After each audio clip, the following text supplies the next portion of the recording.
So we have studied nucleophilic substitution reactions in alkyl halides, that is in SN1, SN2, etc. Now we have to study nucleophilic substitution reactions in haloarenes. As compared with alkyl halides, aryl halides show less reactivity towards nucleophilic substitution reactions, and the reason for their reactivity is one, it is resonance effect, and second is sp2 hybridized carbon atom in arenes. So first we will discuss about the resonance effect. In this resonance effect, we have to study these resonance structures first.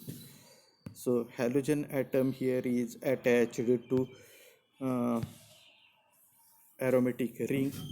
This halogen atom gives a lone pair of electrons to the aromatic ring. In first structure, this lone pair is shifted here and this one is shifted here. So negative charge on that carbon atom and chlorine with positive charge.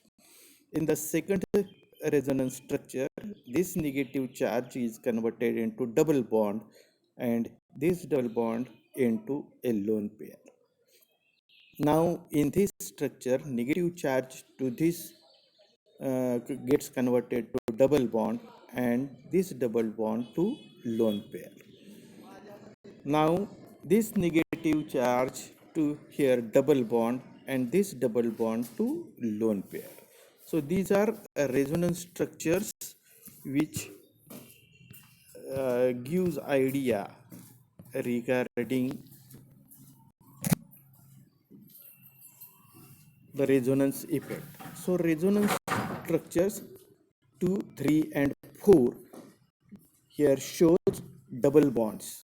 So here double bonds are seen in these three structures, here, here and here. When we compare double bond in alkyl halides with double bond in aryl halides, then the bond length in aryl halides is shorter and also it is stronger one. For example, in chlorobenzene, CCl bond length is 179 pm and in CCl in alkyl chlorides is 178 pm. तर nucleophilic substitution reactions या aril हलाइड्समध्ये होत नाहीत म्हणजे with difficulty. त्याची दोन कारणं आहेत, एक आहे रेझोनन्स इफेक्ट आणि दुसरं म्हणजे अरिल हलाइड्समध्ये असणारा जो कार्बन आहे हा कार्बन sp2 हायब्रिडाइज्ड असतो. आता ही जर रेझोनन्स स्ट्रक्चर्स आपण कन्सिडर केली तर त्याच्यामधलं दुसरं, तिसरं आणि चौथं जे स्ट्रक्चर आहे त्याच्यामध्ये ॲरोमॅटिक रिंग आणि क्लोरीन यांच्यामध्ये डबल बॉन्ड आहे. डबल बॉन्ड हा नेहमी सिंगल बॉन्डपेक्षा शॉर्टर असतो आणि स्ट्रॉंगर असतो आणि त्याच्यामुळं हा डबल बॉन्ड ब्रेक करण्यासाठी जास्त एनर्जी लागते. दुसरी गोष्ट याच्यामध्ये ती म्हणजे हा क्लोरीन निघून गेल्यानंतर ॲरोमॅटिक रिंगवर पॉझिटिव्ह चार्ज येईल, त्यालाच आपण फिनिल कॅटायन असं म्हणतो. आणि हा जो फिनिल कॅटायन आहे हा फिनिल कॅटायन हा स्टॅबिलाइज होत नाही. त्याच्यामुळं SN1 रिॲक्शनमध्ये जो आपण कार्बोकॅटायनवर अटॅक विचारात घेतला होता तसा अटॅक याच्यामध्ये होऊ शकत नाही. म्हणजेच SN1 रिॲक्शनची पॉसिबिलिटी इथं फेटाळली जाते. दुसरी गोष्ट म्हणजे बॅकसाइड अटॅक जो SN2 मेकॅनिझममध्ये आपण बघितलेला आहे. तर SN2 मेकॅनिझम प्रमाणे इथं बॅकसाइड अटॅक होत नाही, कारण तो बॅकसाइड अटॅक ॲरोमॅटिक रिंगमुळं हा होऊ शकत नाही. आता त्यानंतर nucleophilic substitution reaction in haloarenes proceeds with difficulty,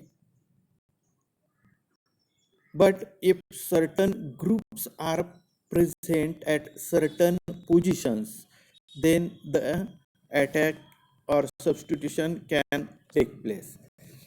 जर ह्या ॲरोमॅटिक रिंगला जर इलेक्ट्रॉन विड्रॉईंग ग्रुप्स NO2 सारखा जर जोडलेला असेल आर्थो आणि पॅरा पोझिशनला, तर मात्र या ठिकाणी सबस्टिट्यूशन रिॲक्शन होऊ शकते. मेटा पोझिशनला जर ग्रुप अटॅच असेल तर मात्र त्याचा इफेक्ट सबस्टिट्यूशनवर होऊ शकत नाही. आता इथं एक्झाम्पल दिलेलं आहे पॅरा नायट्रोक्लोरोबेन्झीन, म्हणजेच इथं पॅरा पोझिशनला इलेक्ट्रॉन विड्रॉईंग ग्रुप NO2 हा अटॅच केलेला आहे. त्याच्यापासून Cl NaOH बरोबर ट्रीट केल्यानंतर रिप्लेस झाला किंवा सबस्टिट्यूट झाला OH ने. In the second example, two electron withdrawing groups are attached to aromatic ring. One is at ortho, one is at para position. So substitution of Cl by OH takes place. And in the third example, 2,4,6 trinitrochlorobenzene, three electron withdrawing groups are attached at ortho and para positions. Hence 2,4,6 trinitrophenol is obtained here. आता ह्या तीन reactions मध्ये बघितलं आपण तर एकच NO2 group attach आहे para पोझिशनला. तिथं कंडिशन आहे 433 केल्विन. दोन ग्रुप्स अटॅच आहेत तिथं 403 केल्विन. आणि ज्यावेळेस तीन इलेक्ट्रॉन विड्रॉईंग ग्रुप्स अटॅच आहेत तिथं मात्र ओनली वार्म ही कंडिशन आहे. म्हणजे जशी जशी इलेक्ट्रॉन विड्रॉईंग ग्रुपची संख्या वाढत जाईल तसं तसं ह्या रिॲक्शनची ईज किंवा सहजपणे ही रिॲक्शन होऊ शकते.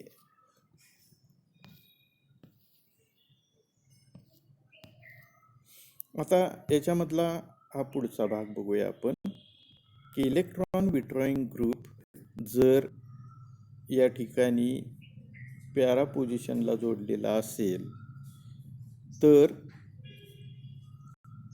ही रेझोनन्स स्ट्रक्चर्स आपल्याला मिळतील. इथं OH न पहिल्या स्ट्रक्चरमध्ये OH न इथं अटॅक केला Clच्या शेजारी, हा डबल बॉन्ड या ठिकाणी शिफ्ट झाला, निगेटिव्ह चार्ज आला. त्यानंतर हा निगेटिव्ह चार्ज या पुढच्या रेझोनन्स स्ट्रक्चरमध्ये या ठिकाणी डबल बॉन्डच्या फॉर्ममध्ये आला आणि हा निगेटिव्ह चार्ज जो आलेला आहे कार्बनवर तो मात्र पुढं NO2 ग्रुपमध्ये कॉन्ज्युगेट झालेला आहे. म्हणजेच NO2 ग्रुपमध्ये निगेटिव्ह चार्ज ज्यावेळेस कॉन्ज्युगेट होता किंवा पॅरा पोझिशनला ह्या कॉन्ज्युगेशनचं ज्यावेळेस एक्सटेन्शन होतं त्यावेळेस इंटरमिजिएट कार्बोकॅटायन हा स्टॅबिलाइज होतो आणि त्याच्यामुळं इलेक्ट्रोफिलिक सबस्टिट्यूशन ही इझिली होऊ शकते. तर पॅरा पोझिशनला जर